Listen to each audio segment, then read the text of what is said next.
Welcome to our presentation, the Equality Act 2010. What are the overall aims of this presentation? Well, at the end of this presentation, you will understand, first of all, the background to the changes. Then, what is the Equality Act and who does it affect? When the Equality Act becomes law and what will it actually do?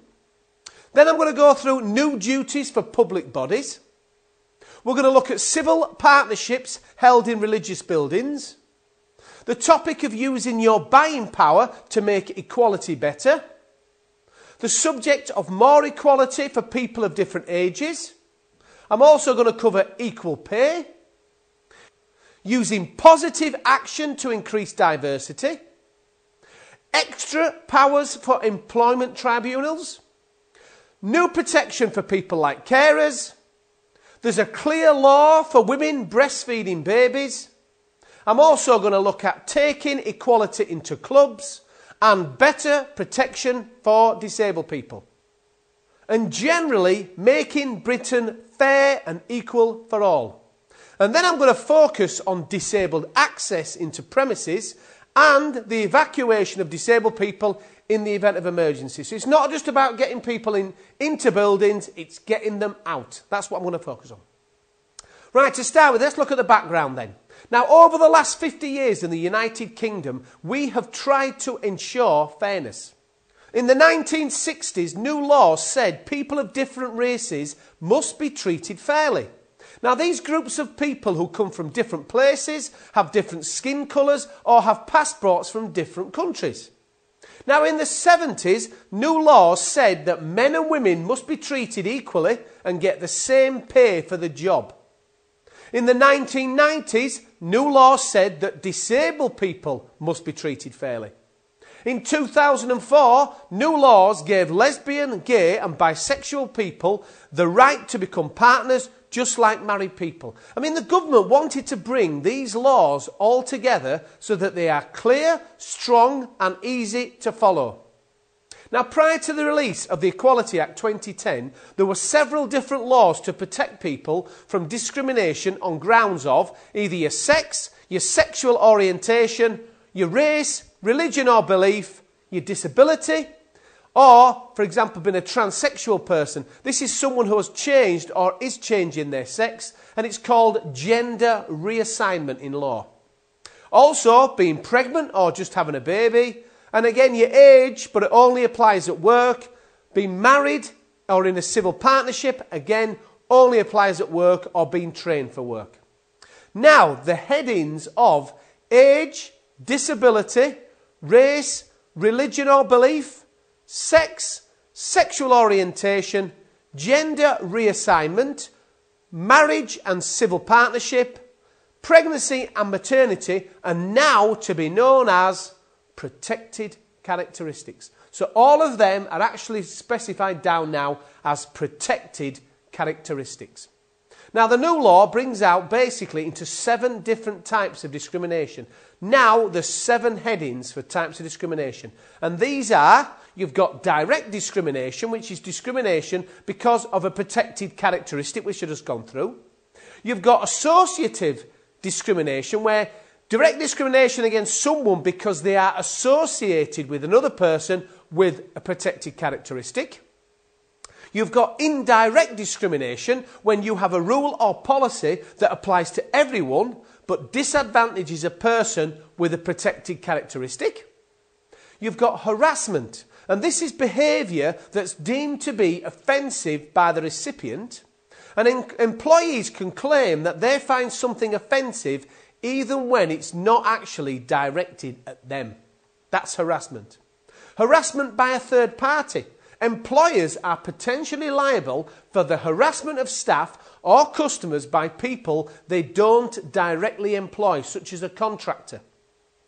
You've also got victimisation, and this is discrimination against somebody because they have made or supported a complaint under Equality Act legislation. And you've also got discrimination by perception. Now, this is direct discrimination against somebody because others think they have a protected characteristic even if they don't. So you think they have, and they haven't actually got what we classify as one of the protected characteristics. Now, I'm going to expand on all of these during the presentation. Now, I would like to point out that the Equality Act replaced most of the Disability Discrimination Act, the DDA. However, the Disability Equality Duty in the DDA continues to apply, and again, I am going to cover this in this presentation. Now again, what's the main aim of the Equality Act? Well, it's to simplify the current laws and put them into one piece of legislation. We did it with the fire safety. We got the Regulatory Reform Fire Safety Order where we brought all the legislation into one, and they've done the same with disability discrimination. They've done exactly the same with the Equality Act.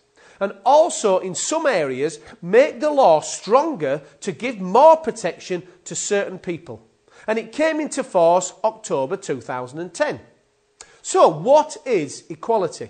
Well, this means everyone having the same chances to do what they can. Now, some people may need extra help to get the same chances. So, what are the benefits then? What are the benefits? Well, the country is richer because each and every person can do what they are best at. And people enjoy life more if they're treated fairly. It's easier for people to live side by side and get on with each other if everyone feels that they are being treated fairly. Well, why was the Equality Act needed? Well, stronger laws were needed because the old equality laws did not make equality happen fast enough. For example, many women are still paid less than men for the same kind of work. Now, that was in the 70s, and it's still, many women still not getting paid the same money for the same kind of work. There's clever children from poorer families are doing less well at school. Disabled people are a lot more likely to have no job, and people of different races find it harder to get a job.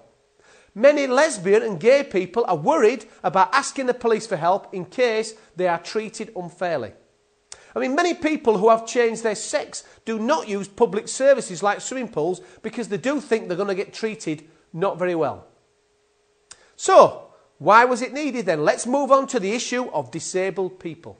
Disabled people. Now, if you're discriminated against because you are disabled, the new law could help you. Because there's a different test now to what disability actually means. What is the definition of disability?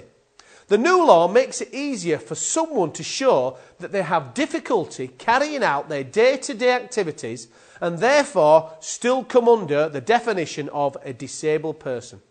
Now, for example, you may suffer from depression. It's hard to make decisions or get up in the morning. You can't plan ahead. You become forgetful. Together, all these factors make it difficult for you to carry out your day-to-day activities. And you may have had several areas of depression over the last few years, and it could be classified as long-term. Now, under the Equality Act, this defines you as being disabled. Now, before this act, you may not have had any protection under disability discrimination. So this classifies you now as being disabled. So, what does the Equality Act do? Well, the Equality Act brings together, like I say, 9 big equality laws and about 100 smaller ones. So it brings them all together, and bring it together makes it a lot easier for employers and other people to know what they must do. It will also help everyone understand the law. So, who does it affect then? Who does the Equality Act affect? Well, it affects people in England, Scotland and Wales. When did it actually become law? Well, as I said, October 2010. So what does the Equality Act do? Well, it makes equality laws stronger. For example, public bodies. The Act tells some public bodies that they have to do new things to help make equality happen. The Equality Act gives public bodies 2 new duties. Now, first of all, some public bodies will have to think about how they can help to stop people doing less well than other people because of their family background or where they were born. And secondly, all public bodies must think about treating people from different groups fairly and equally. The Equality Act tells some public bodies that they will have to think about what they can do to make their services more helpful to poorer people. So, how does this work then? How does this work? Well, a local council in charge of a town's bus service checks to find out if buses meet the needs of local people. And it finds that people in a poor part of town have more trouble than other people getting to the local hospital. The council finds this was because of 3 things. There are only a few buses to the hospital every day, and most people do not have a car. It costs a lot to park your cars at the hospital. Now, the council works with the hospital to find ways to make it easier for people from the poorer parts of town to get to the hospital. They decide to pay for a free bus service from the town to the hospital. That's how it could work. Do you understand? You're getting poorer people who are disadvantaged to get into the hospital. That's one way of doing it. Now, the issue of treating people from different groups fairly and equally is called the equality duty. The equality duty. Now, all public bodies must think about treating people from different groups fairly and equally. This is called the equality duty. Now, the equality duty is a law for public bodies telling them that they must think about how they can make sure their work supports equality. For example, in their services, through their jobs and through the money they spend. Public bodies already need to think about treating people of different races, disabled people and men and women fairly and equally. The Act adds extra groups of people to the equality duty. People of different ages, both younger and older people. You've got lesbian, gay and bisexual people. And the duty now fully covers people who have changed their sex or are in the process of doing so. People with a religion or belief, or people without a religion or belief. Women having a baby and women who have just had a baby. Well, how might this work then?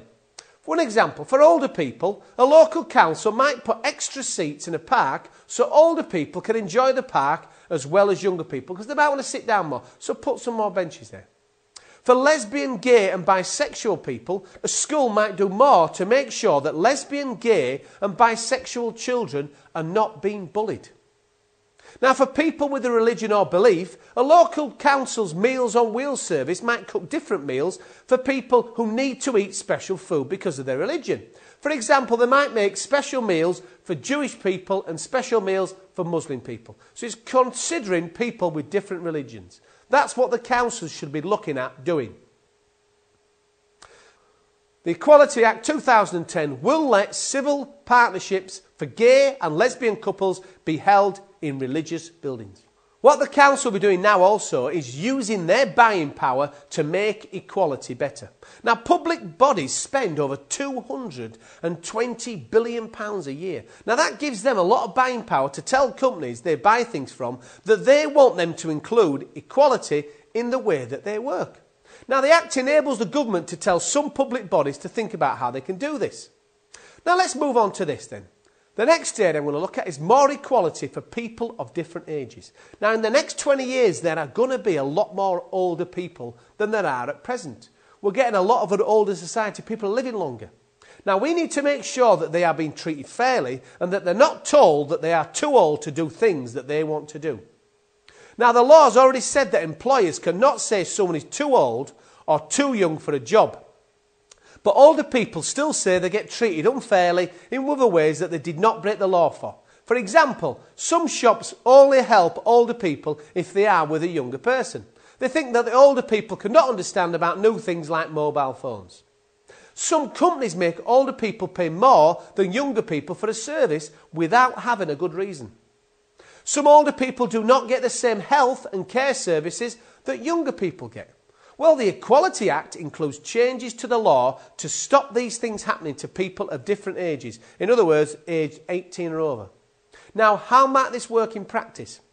Well, here are some examples of how things might change for older people because of the Equality Act. Well, older people paying the same as younger people for services unless the company has good reasons for asking for more money. They've got to have good reason. Older people getting the same care in hospitals as younger people. Now, but the Equality Act will not change things that are good for people of different ages, like free bus passes and flu injections for older people, or travel passes for students. They're not going to change them.